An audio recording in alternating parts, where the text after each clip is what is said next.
Mukjizat Nabi Idris alaihi salam, orang yang sabar dan gemar membaca sejak kecil.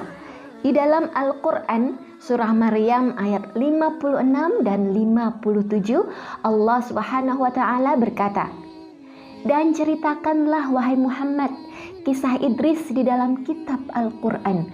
Sesungguhnya dia seorang yang sangat mencintai kebenaran dan seorang nabi. Dan kami telah mengangkatnya ke martabat yang tinggi." Masya Allah.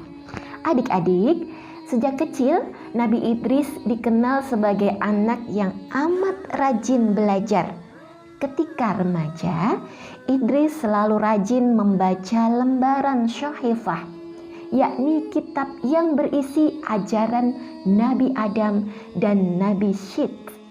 Keistimewaan lainnya, ia selalu gemar mencoba hal-hal baru yang bermanfaat yang belum pernah ada pada zaman itu.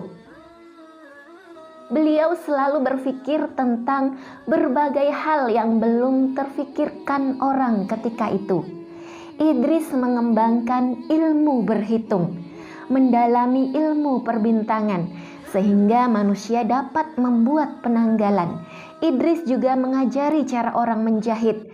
Ketika manusia sering bingung saat membagi sesuatu, Idris mengajari mereka memecahkan masalah itu dengan membuat timbangan. Idris membuat pena untuk menulis dan mengajari orang menulis. Idris mengajari orang membaca. Banyak sekali yang ditemukan Idris sehingga memudahkan kehidupan manusia. Ketika orang pergi kemana-mana dengan berjalan kaki, Idris mencoba menjinakkan kuda dan menjadikannya tunggangan. Subhanallah, ini sungguh luar biasa. Beliau diberi ilmu oleh Allah dengan luar biasa. Selain dikaruniai kepandaian yang luar biasa, Idris juga dikaruniai tubuh yang tegap dengan kekuatan yang luar biasa. Dengan mudah beliau mematahkan batangan besi dan mengangkat pohon raksasa yang tumbang. Dengan kemampuan itu, beliau amat ditakuti orang-orang yang jahat. Pada saat itu, banyak orang yang menyembah api. Idris menentangnya. Beliau membuat baju besi dan mendalami ilmu peperangan. Idris tidak pernah takut memerangi kaum yang zalim dan menyekutukan Allah, karena selalu berada paling depan dan sangat tangkas dalam berperang. Idris mendapat julukan Asyhadul Usud, artinya singa dari segala singa. Adik-adik, pada masa itu kaum keturunan Qabil dikenal sebagai kaum penyembah api.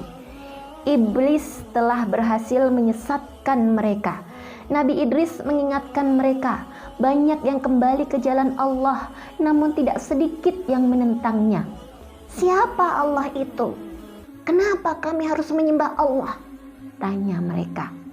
Lihatlah Idris, tanpa Allah kami hidup makmur. Kami punya ribuan ternak. Kami juga punya kebun yang subur. Jadi untuk apa kami menyembah Allah? Saudaraku, semua yang kita punya tidak abadi, jawab Nabi Idris dengan lembut. Setelah mati, hanya ruh kita yang abadi.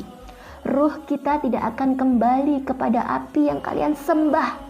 Ruh kita semua akan kembali kepada Allah. Kenapa ruh kembali kepada Allah? Tanya mereka lagi. Karena dialah yang menciptakan kita. Dia yang menciptakan api. Dia yang menghidupkan ternak kalian.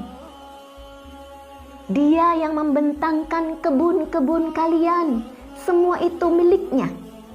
Jika dia mau, dia akan datangkan masa paceklik yang menelan semua kekayaan kalian itu dalam waktu singkat. Apa? Paceklik?